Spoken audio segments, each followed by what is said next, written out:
Christ has no body here but ours, no hands, no feet here on earth but ours. Ours are the eyes through which he looks on this world with kindness.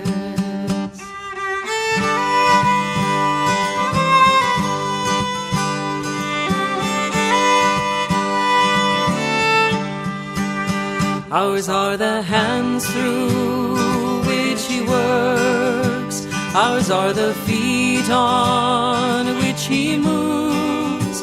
Ours are the voices through which he speaks to this world with kindness. Through our touch, our smile, our listening ear, embodied in us, Jesus is living here. Let us go now inspirited into this world with kindness.